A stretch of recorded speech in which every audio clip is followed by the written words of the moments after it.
시청자 여러분 안녕하십니까. 지금부터 저녁캔의 한번영어를 시작하겠습니다. 자, 오늘은 말이죠, 이 아침부터 가장 중요한 문제 중에 하나가 지금 이제 환율 문제. 저도 말이죠, 이제 오래 전부터 환율 문제를 여러분께 계속해서 보도해 드렸는데, 오늘 말이죠, 이 당국에서 구도로 외환시장에 개입했습니다. 자, 그래서 오늘 말이죠, 이 개장 초부터 팍 뛰어 올랐던 환율이 일시적으로는 좀 떨어졌어요. 그럼에도 불구하고 장기적으로는 지금 환율이 계속해서 올라갈 수밖에 없다. 그러니까 이제 우리 한국 돈 원화 가치가 쭉쭉 빠지는 거예요. 원화 가치의 하락은 불가피하다. 이게 전망적인 전문가들의 평가이기도 합니다. 자, 그래서 그동안에요, 정부가 어떻게 대응해 왔고 또 앞으로는 어떻게 대응해 나갈 것인지 이제 요거를 좀 우리가 분석해 볼 필요가 있어요. 자, 그런데 이 와중에 지금 안철수 의원이 오래간만에 입장을 내놨어요. 도대체 이재명의 입에서 환율 얘기를 최근 180원 동안에 단 한 번도 들어본 적이 없다. 이렇게 직격탄을 날렸습니다. 자, 이재명이 말을 얼마나 잘해요. 야, 정말 기가 막히게 잘하는 사람이 어떻게 환율 문제는 단 한마디도 안 하는 것이죠. 우리 모두가 느끼는 건데, 제가 보기에는요, 가장 큰 원인은 미국의 신뢰를 받지 못하고 있는데 따라서 우리 원화 가치가 계속 떨어지는 거예요. 미국의 신뢰. 결정적인 게 뭐냐? 통화 수합 하겠다고 지난 7월부터 계속 얘기가 나왔잖아요. 근데 통화 수합에 대해서 미국이 절대적으로 해주지를 않고 있어요. 그리고 이미 여러 전문가들의 의견을 제가 이렇게 빌어서 지금 말씀을 드렸지만은 우리 외환 보유액이 4,300억 정도 되는데 4,300억 달러 갖고는 지금 환율 상승, 원화 가치의 추락을 막을 돈이 안 된다는 거죠. 지금 이제 일본이나 지금 이제 중국을 봐라 이거죠. 우리가 어마어마하게 외환이 부족하다는 겁니다. 그 이유는 뭐 여러 가지가 있겠지만은요. 지금 요즘 서학 개미들까지도 전부 미국 주시장에 가서 미국 주식을 사들이는 거예요. 그러다 보니까 지금 이제 오늘 지금 기재부에서 말이죠, 입장을 발표했는데 서학 개미들이 돌아올 경우에는 약 5천만 원 범위 안에서는 양도 차익에 대한 과세를 안 해주겠다 등등의 많은 이제 인센티브 조치를 내놨습니다. 자, 그래서 이러한 얘기를 여러분께 종합적으로 정리를 해드리겠고요.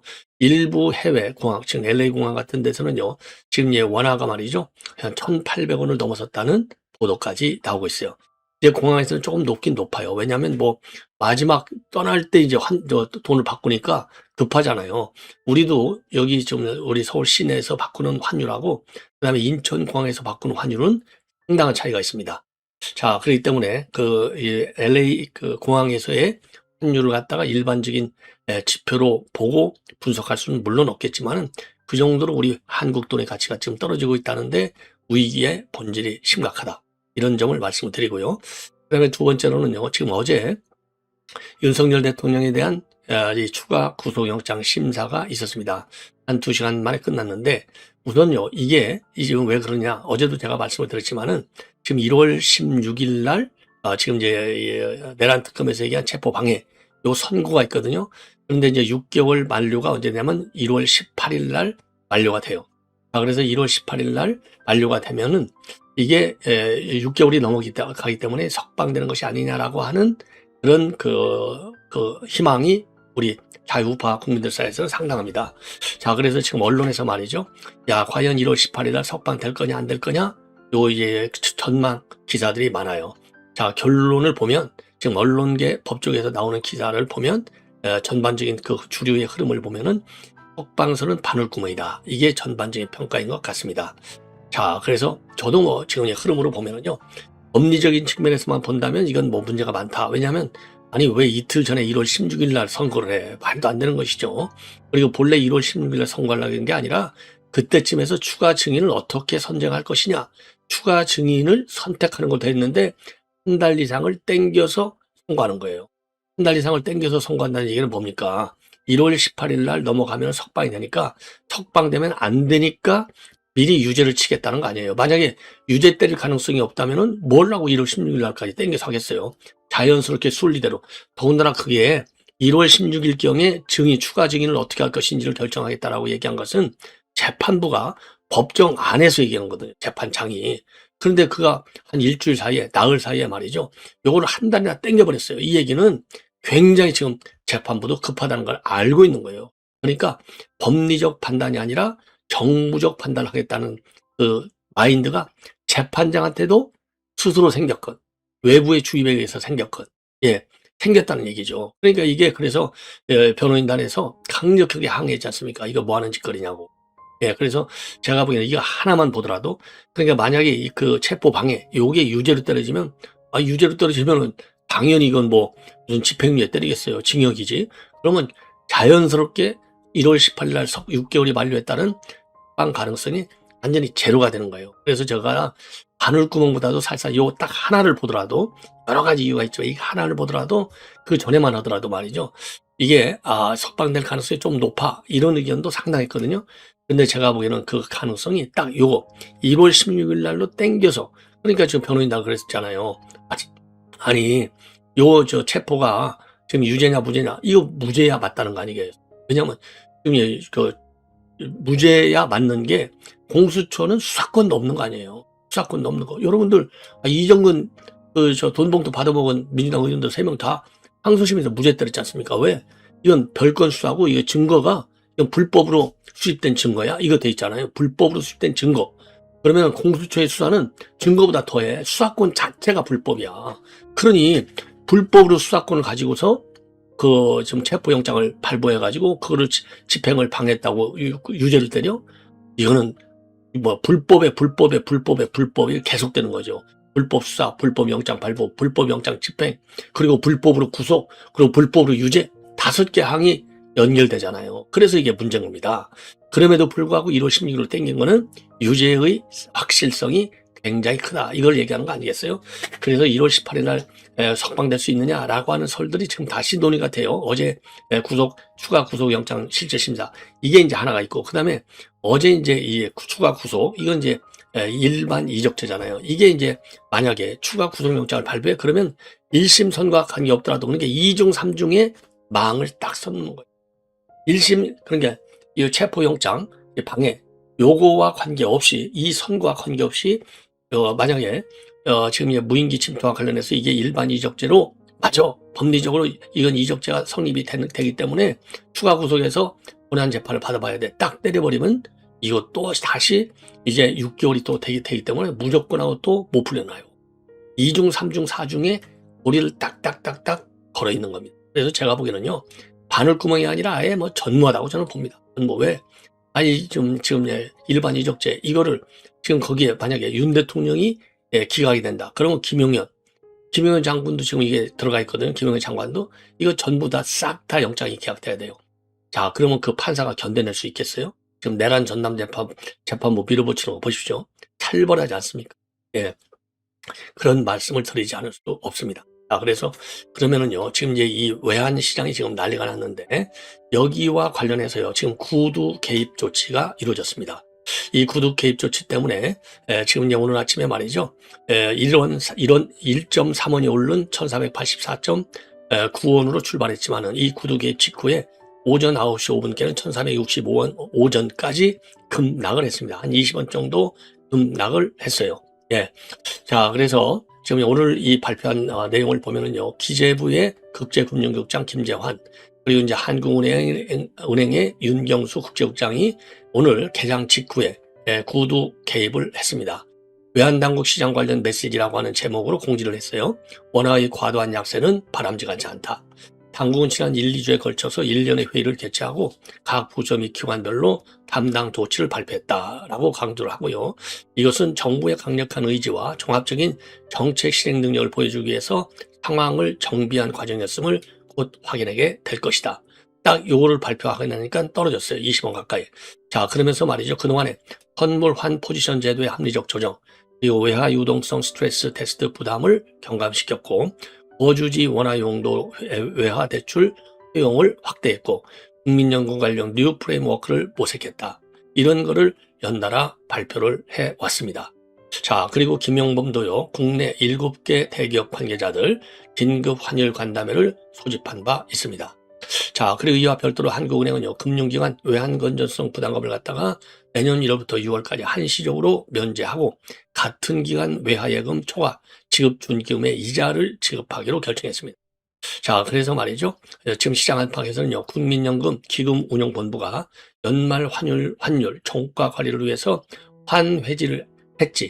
한 해지를 통한 대규모 달러 매도에 나설 것이다 라고 하는 관측도 나돌고 있습니다.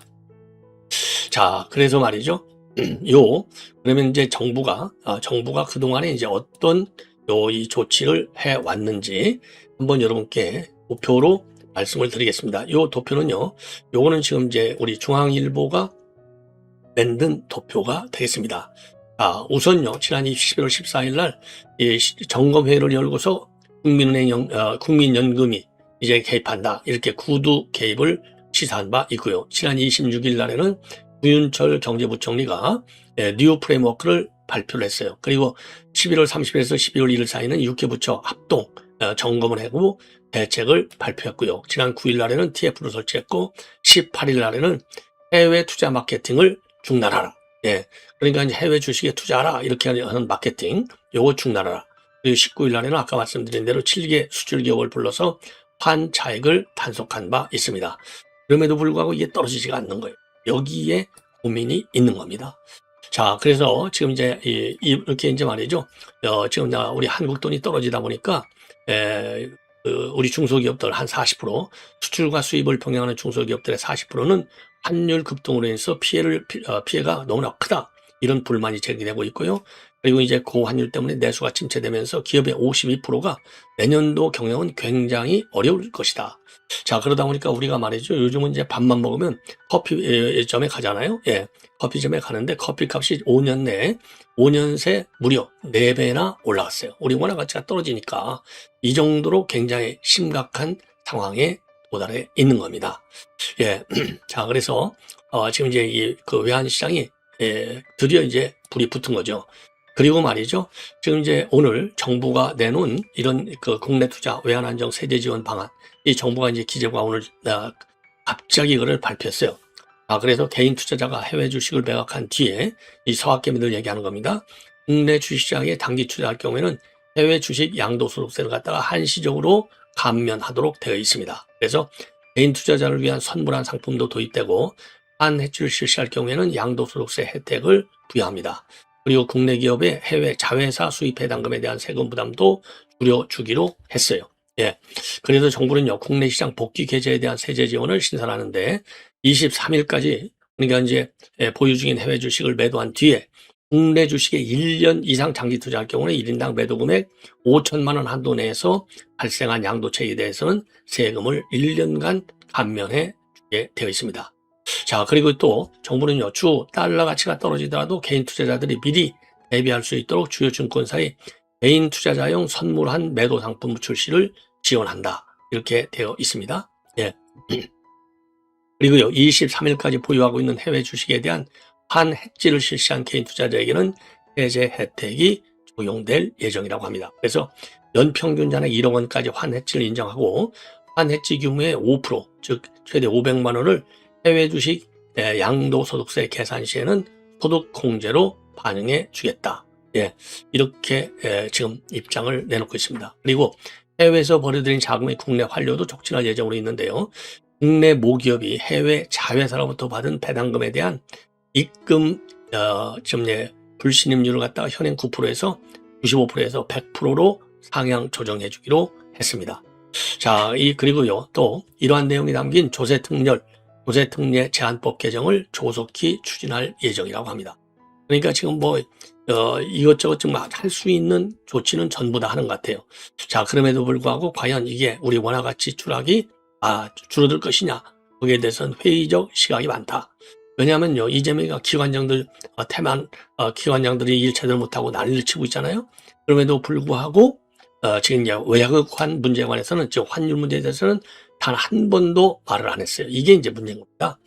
제가 그랬잖아요. 이재명이가 중요한 상황에 있어서는 아주 크리티컬한 이슈에 대해서는 항상 입을 딱 다물어 도망가, 잠적해. 이게 문제라고 있잖아요. 이게 대통령이 말이죠. 이 decisive라고 하잖아요. 영어로 결단력. decisiveness, 즉 결단력이 있어야 돼.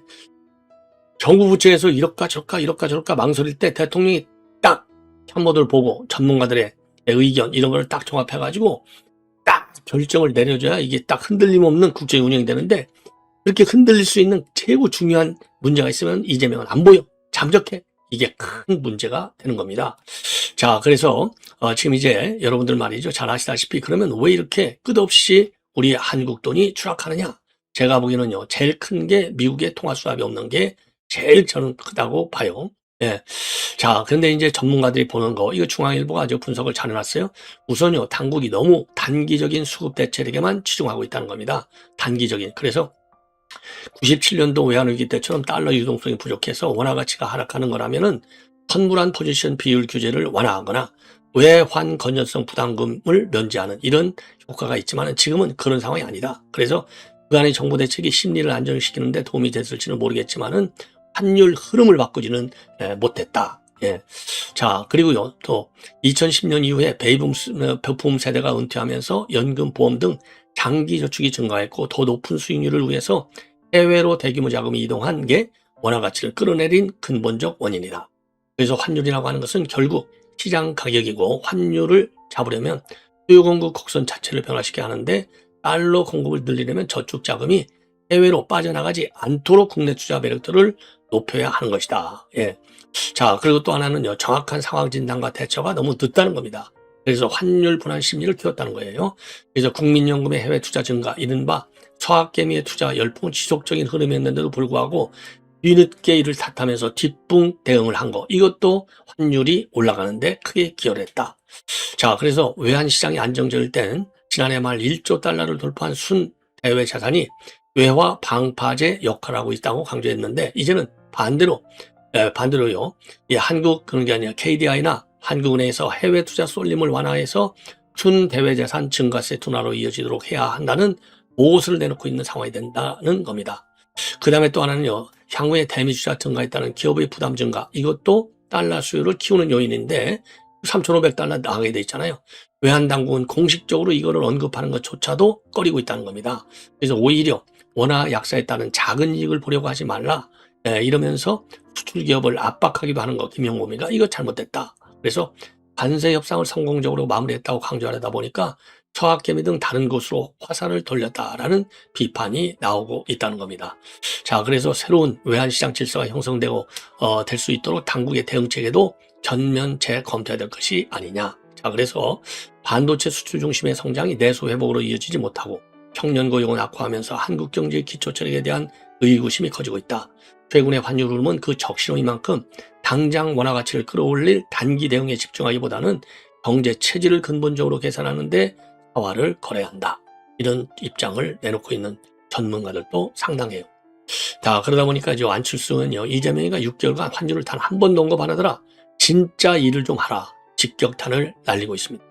자, 그래서 이재명이가 지난 6개월간 단 한 번도 환율을 거론하지 않았는데 대책은 구사하고 한마디 언급도 없다는 것이 말이나 되느냐, 이렇게 비판하고 있어요. 그러면서 환율은 전 세계 경제 주체들이 그 나라의 미래를 어떻게 보는지를 나타내는 가장 중요한 경제 지표다. 환율이 장중 1,484원을 돌파했고 공항 환선조세는 이미 1,500원을 넘어선 지 오래다. 지금 LA 1,801원까지 갔다는 거 아니에요. 환율 때문에 유가를 포함한 수출입 물가가 오르고 수출 기업의 수익도 녹아내리고 있는데 환율이 올라가고 원화 가치가 떨어진다는 것은 현 정부의 경제 정책으로는 대한민국의 미래가 어둡다고 판단하기 때문이라는 겁니다. 자, 그런데도 불구하고 이재명은 환율 문제에 대해서 언급하지 않아. 잠적하고 있어. 큰일 난 거예요.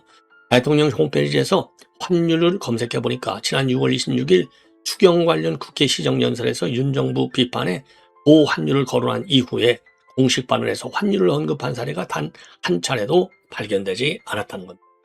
환율 무언급 180일이 지났는데 금융위기급 환란 상황임에도 이재명 대통령은 어떤 해법도 하물며 작은 방침조차 언급이 없다. 이 대통령이 전국을 행사하며 공직자들을 타박 주고 피박 씌우는 가짜 일은 그만두고 환율 금리 물가 같은 진짜 일에 매진하기 바란다. 이렇게 직격탄을 날리고 있습니다. 자, 옳은 얘기죠. 이제 마지막으로 말이죠.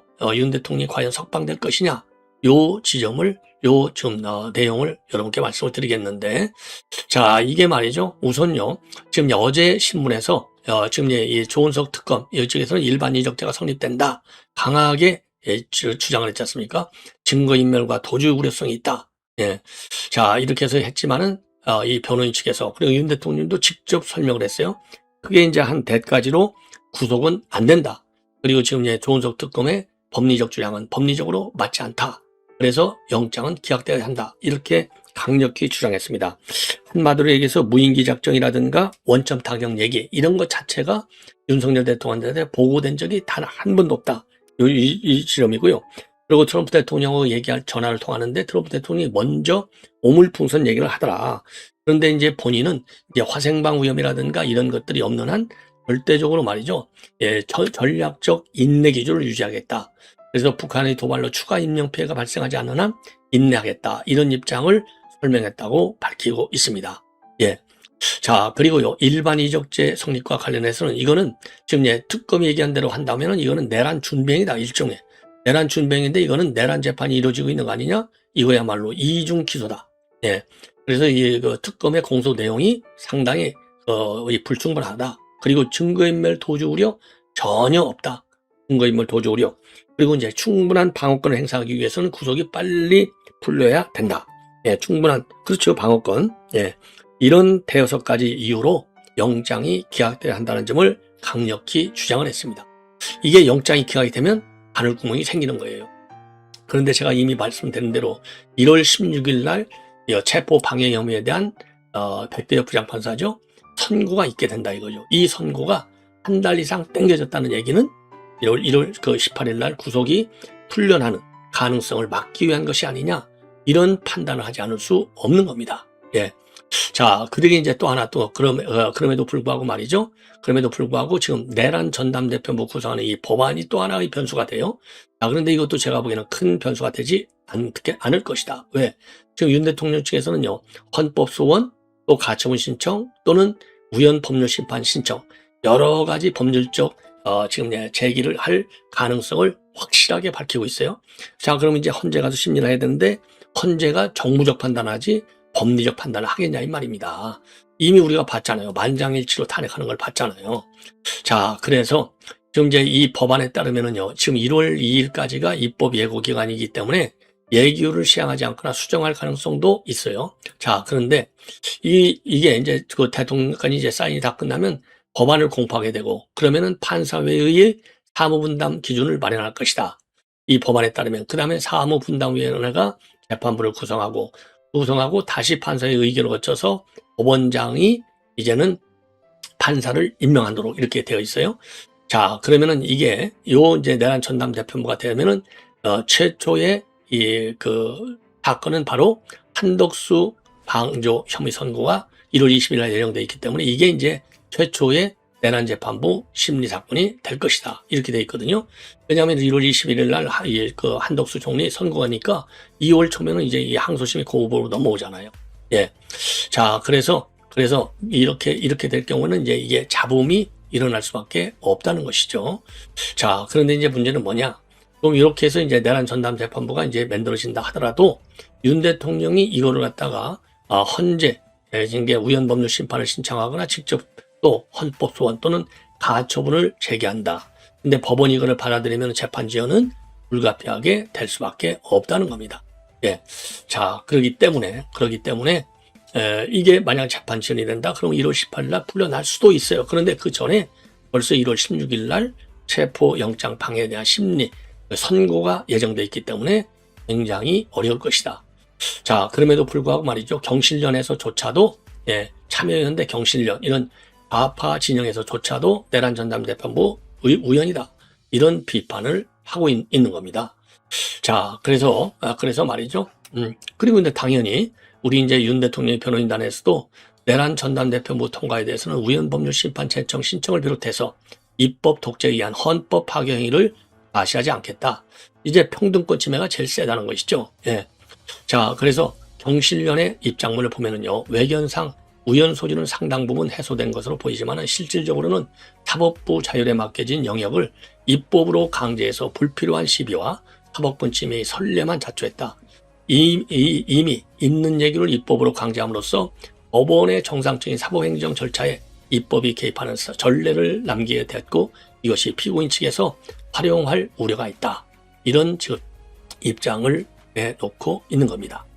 자, 그래서 말이죠. 이제 결론적으로 보면은 이거 아무리 비판하더라도 지금 여당이 이렇게까지 지금 난리를 치고 있는데 여기에서 석방 가능성? 야, 그래서 국민일보 같은 데서는요. 제목 자체도 윤석열 1월 출소설 나오지만 석방 가능성은 바늘구멍 이런 제목으로 보도하고 있어요. 정말 법치주의의 위기. 이게 바로 이런 것이 대한민국 지금 법치주의의 근본적 위기가 아닌가. 예, 법리적 판단이 아니라 정무적 판단이 앞서는 대한민국의 지금 사법 영역이 돼버렸습니다. 그야말로 정치의 사법화가 심각하다. 돌아올 수 없는 자리를 걷는 것이 아닌가. 내란 전남재판부를 통해서 이 점이 매우 우려됩니다. 시청자 여러분 이것도 본 방송을 마치겠습니다. 많이 고맙습니다.